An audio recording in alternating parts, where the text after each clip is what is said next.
इधर आओ। तुम्हारा काम है ये हंटर मेरा चलता रहेगा और तुम्हारा हाथ उसके कपड़े उतारना है। ठीक खड़े हो जाओ। खड़े हो उतारो कपड़े। हराम जादे हाथ जोड़ रहा है।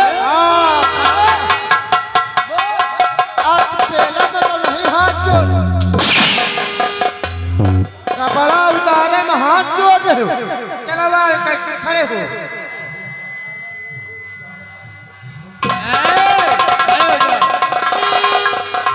अब जैसा किया है तूने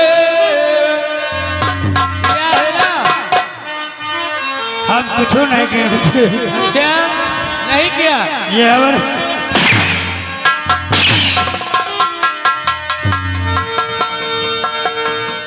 और जैसा किया है तूने और वैसा तुझे मिले।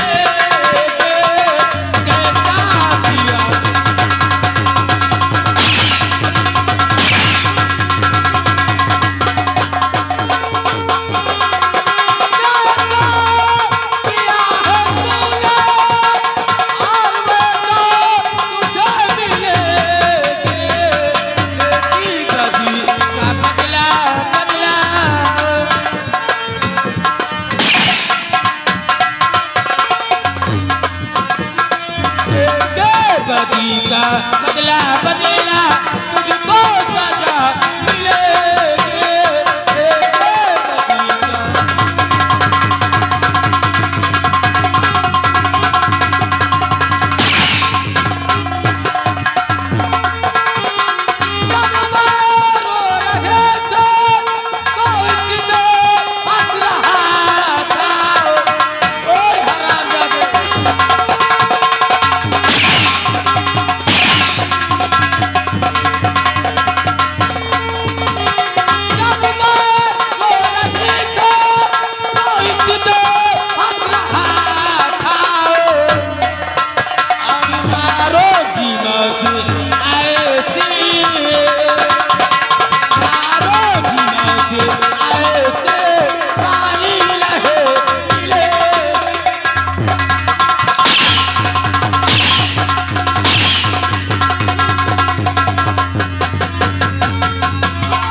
चला 1 मिनट।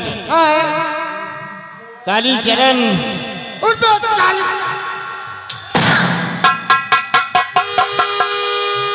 जरा सामने आ रहे।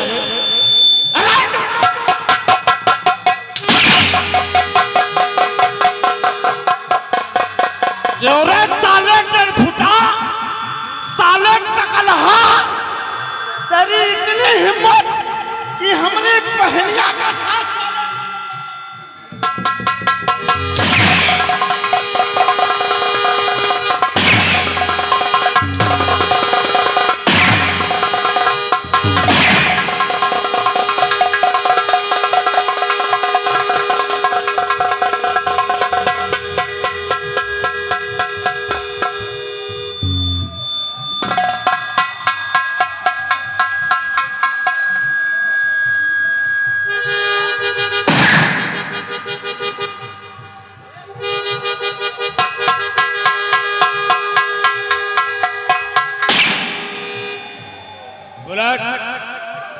इधर आओ।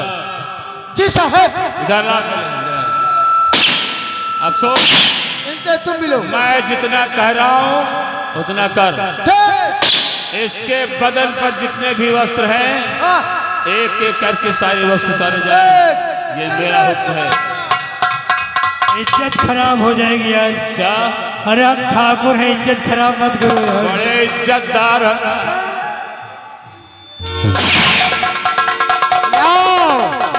कपड़ा उतारो एक मौसी के मशीन में धोआवे कहा आगे गौरी गौरव प्रजापति भुआ के पुरवा वाले इनकी तरफ से 21 रुपया इनाम मेरा बेटा का कपड़ा एक कौन बचत चाहिए क्या कहा भाई? कपड़े उतार कर कहाँ ले जाएगा? कपड़ा उतार के एकदम मौसी के मशीन में धोआवे उसी की मशीन में नहीं, वाशिंग मशीन बोलते हैं। हाँ जब एक बड़ी हो चला दो उसी को बोलते हैं। जब ले लो कालीचरण चल हरामजादे, इस रायपुर में तेरा आतंक था, तेरा कहर बरसता था। इस रायपुर में लोग तेरा नाम सुनकर कांपते थे, तुझसे नजरें मिलाकर बात नहीं कर सकते थे, क्योंकि तूने इस रायपुर गांव में रावण राज पैदा कर दिया है। आज अगर तू यहाँ का रावण बन गया है तो ये फौजी वीर सिंह तुझे मिटाने के लिए राम बनकर आया है। सुन मेरी बात ध्यान से, एक राम ने रावण को मारा और इस रावण को मैं मारूंगा। हे बुलेट, कपड़ा उतार। एक राम ने रावण को मारा, इस रावण को मैं मारूंगा और तेरी लंका आने उजाड़ूंगा। जय जय श्री राम पुकारूंगा, तेरी लंका आने उजाड़ूंगा। जय श्री राम।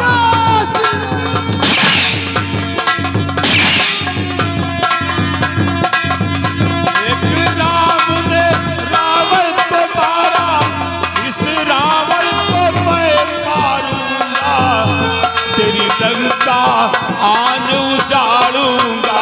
जय जय श्री राम पुकारूंगा। जय श्री राम।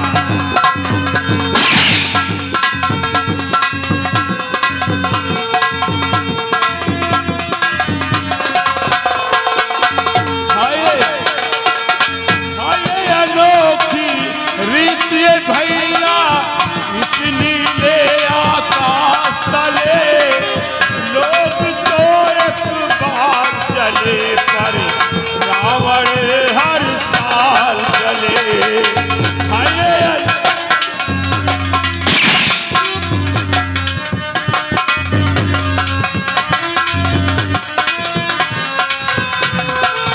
लोग तो एक बार चले पर रावण हर साल चले।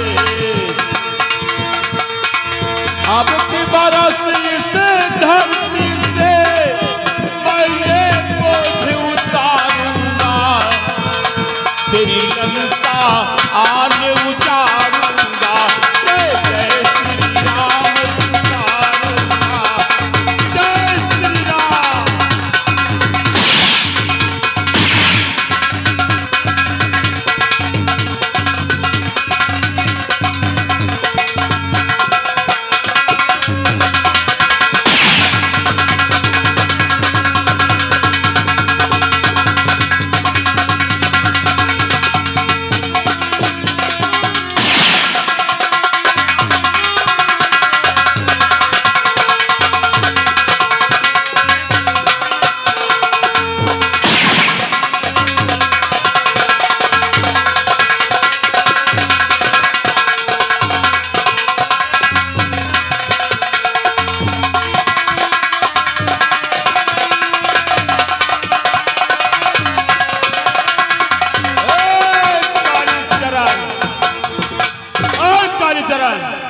आप साले पैजामा भी उतारो। पैजामा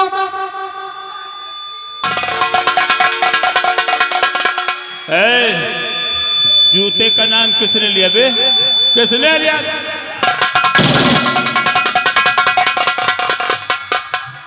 जूता भी ना उतारे, पैजामा ना उतारे। चलो उतार।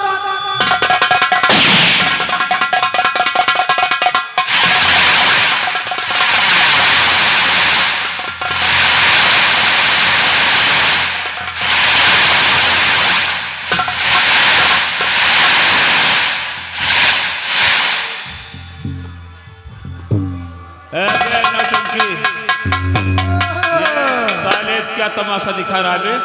या जैसे दिल्ली के कुकुर छिनार के गेट। अरे नाम नहीं आता, दिल्ली का कुतुब मीनार। हाँ देखो पैजामा बड़ा हम छोट। हाँ देख रहा हूँ, ले जा इसे। ले जाए। और कालीचरण अब मरने के लिए तैयार हो जा, क्योंकि अब हमारे सामने सिर्फ एक जिंदा लाश है, अरे गोली में चला और लाश को ज्यादा देर तक रखो तो बदबू आने लगती है, इसलिए तेरा नाम और निशान इस दुनिया में से कालीचरण।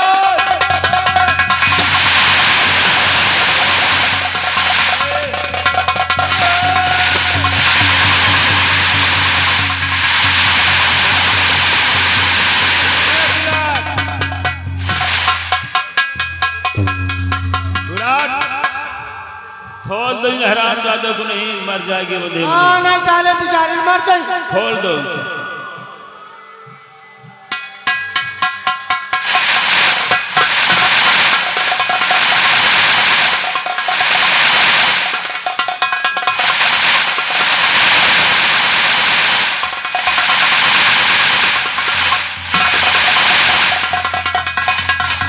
वाह बंदा वाह।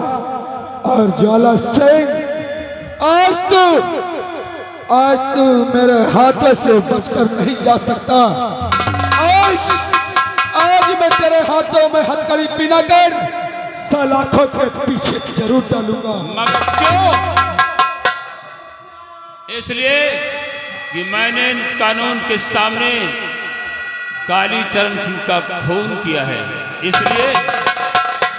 सही कहा, आज तूने एक कानून के सामने अपने खून हाथों से रंगे, अरे एक निर्दोष का खून किया है।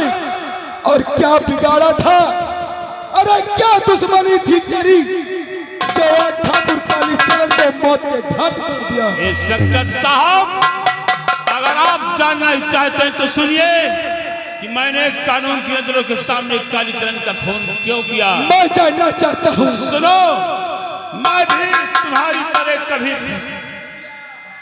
कानून का मुहाफिज था। सबसे पहले तो आप ये जान लें कि आपके सामने मैं जो डाकू ज्वाला सिंह बनकर खड़ा हूं, मैं कोई डाकू ज्वाला सिंह नहीं इंस्पेक्टर, मैं वही फौजी वीर सिंह हूं। आज तू भगवान का नाम लेकर, एक दाता का नाम लेकर तूने बचने की जुर्रत किया है। अरे जब मेरी पहली पोस्टिंग हुई थी तो मुझे तभी मालूम हो गया था, एक चंदा नाम की लड़की ने बताया कि फौजी वीर सिंह का घर जलकर राख हो गया और तीनों प्राणी उसी आग में जलकर मर गए। और आज कानून से बचने के लिए तू फौजी वीर सिंह का नाम लेकर बचना चाहता है। नहीं इंस्पेक्टर साहब, ये हकीकत है कि मैं ही फौजी वीर सिंह हूँ और मैंने कालीचरण सिंह का खून क्यों किया, कालीचरण सिंह को मैंने क्यों मारा, आप जानना चाहते हैं? मैं जानना चाहता हूँ। सुनिए, मैं भी तुम्हारी तरह कभी कानून का मुहाफिज था। मैं अपनी 15 वर्ष की सर्विस पूरी करने के बाद मुझे फौज से रिटायर किया गया। मैं रिटायर होकर घर आ रहा था तो रास्ते में इस कालीचरण सिंह का एक बंगला है जिसे लाल बंगला कहते हैं, जो नदी के किनारे है। उसी बंगले के समीप से मैं जा रहा था कि अचानक मेरे कानों को एक आवाज सुनाई पड़ी, एक चीख सुनाई पड़ी जो किसी लड़की की चीख थी। जब मैं वहां पहुंचा, देखा तो एक कालीचरण उस लड़की को भेड़िए की तरह नोचना चाहता था। मैंने किसी तरह उसके चंगुल से उस लड़की को बचाया। उसके बाद मैं अपने घर आया और साहब घर आकर हम और हमारी पत्नी दोनों खुशियां मना रहे थे, आराम कर रहे थे। आराम करते करते हमें नींद आ गई, हम दोनों सो गए। हमारे सो जाने के बाद वो कालीचरण अपने लठैसों के साथ आया और हमारे घर को चारों तरफ से घेर लिया। हमें और हमारी पत्नी मीरा को खंभों से बंधवा दिया। खंभों से बंधवाने के बाद जानते हो, जब हम दोनों को खंभे से बंधवा दिया, उसी वक्त हमारी बेटी काजल स्कूल से आ गई। इंस्पेक्टर साहब, हम दोनों को खंभे में बंधवाने के बाद उस कालीचरण ने हमारी मासूम बेटी की अस्मत लूट ली। हमारे घर को आग लगा दिया। लेकिन साहब, उस आग से हम दोनों तो बच गए, लेकिन हम अपनी बेटी को ना बचा सके साहब, अपनी बेटी को ना बचा सके। और तभी से अलग अलग जाकर ये प्रतिज्ञा कर बैठे कि जब तक कालीचरण का नामो निशान इस दुनिया से नहीं मिटा दूंगा, तब तक मैं चैन से नहीं बैठूंगा। आज मेरा प्रतिशोध, मेरा इंतकाम, मेरा बदला पूरा हो गया है साहब। आज मैं खुद अपने आप को कानून के हवाले करता हूँ, कानून के हवाले करता हूँ। आप मुझे गिरफ्तार कर लीजिए। आज ये मैं क्या करने से आ रहा था, चले अनजाने में एक नेताजी से आदमी हो, अरे उन्हें बड़ा बुरा कहा। चाचा जी, मुझे माफ कर देना चाचा जी।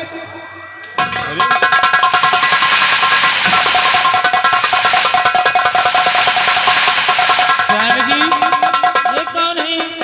आपको चाचा, मुझे चाची कह रहा है। यही बात तो मेरे समझ में आई बेटे। तुम कौन हो जो हमें चाचा कह रहे हो और हमारी पत्नी को चाची कह रहे हो? कौन हो तुम? चाचा जी, शायद आप मुझे नहीं पहचानते। अरे मैं और कोई नहीं, मैं गोमती का बेटा साजन। तुम गोमती भाभी के बेटे हो? हाँ चाचा। मतलब मेरे दोस्त जसवंत सिंह के बेटे हो? हाँ चाचा। अरे बेटा साजन, बरसों पहले तुम्हारे पिता ने ये सपना देखा था कि एक दिन तुम्हें पढ़ा लिखा कर तुम्हें पुलिस का अफसर बनाएंगे। आज तुम्हारे पिता इस दुनिया में जिंदा नहीं हैं, लेकिन तुम्हारी माँ ने आज तुम्हारे पिता के सपनों को पूरा किया। आज तुम्हें इस रूप में देखकर मैं भी खुशियों से फूला नहीं समा रहा हूँ। चाचा जी, बेटा, आज मैंने जाने अनजाने में आपको और चाची जी को बहुत कुछ कह दिया। उसके लिए ये आपका बेटा माफी चाहता है। नहीं बेटे, इसमें तुम्हारी कोई गलती नहीं है। ये तुम्हारा फर्ज था, तुम्हारा कर्तव्य था जो तुमने पूरा किया है। और चाचा जी, क्या बात है? आपने कानून की नजरों के सामने खून किया है और मैं चाहता हूँ कि मैं आप और चाची जी के हाथों में हथकड़ी डालकर मैं सलाखों के पीछे ले जाऊं और वादा करता हूँ अच्छा सा अच्छा वकील करके आपको कम से कम सजा दिलवाऊंगा और बहुत जल्द जेल से रिहा भी करवाऊंगा। शाबाश, क्या बात है? जब हमें साहब के पहली पोस्टिंग रायपुर में हुई थी साहब, तो साहब एक चंदा नाम की लड़की से साहब हमें प्यार करने लगे रहे। अच्छा ये? हाँ ये साहब, हम सोचे साहब इनके माता पे गाँव में है। हाँ वो तो है। और आप गए माँ बाबू समझो साहब, करा दियो शादी नहीं। अच्छा ये बात है, ठीक है, जाओ तुम उस लड़की को ले आओ। इधर आओ साजन। क्या मिस्टर, सबसे बड़े गुनहगार तुम हो और हथकड़ी मुझे पहनाई जा रही है। चाचा जी, मुझे बताने का समय ही कहाँ मिला है। ठीक है, जरा तुम्हारी माँ यहाँ पर नहीं है। जरा बेटे, तुम्हारी माँ यहाँ पर नहीं है। हम तुम्हारे पिता के दोस्त हैं, जो आज हम ही तुम्हारे माता पिता हैं। मैं आज तुम दोनों को एक ऐसे अटूट बंधन में बांध दूंगा जो एक जन्म तो क्या 7 जन्म तक नहीं टूटता। और हमें विश्वास है कि तुम दोनों इस अटूट बंधन को कभी टूटने नहीं दोगे।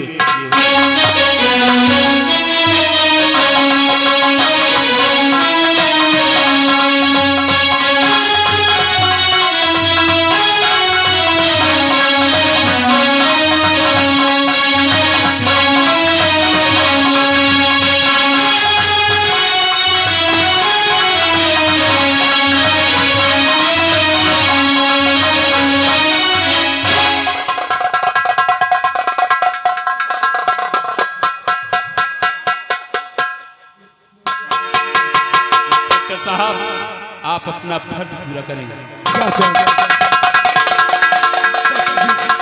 मैं आप दोनों के हाथों में हथकड़ी पहनाना चाहता हूं। हमें कोई नहीं। चलो, अब हमें ले चलो। बस आखिरी तमन्ना यही है कि जेल से छूटने के बाद मैं अपनी बची हुई जिंदगी तुम लोगों के साथ बिताऊंगा। चलो, हमें ले चलो। तो प्यारे दर्शक बंधुओं, ये था मेरा खेल। रिटायर फौजी उर्फ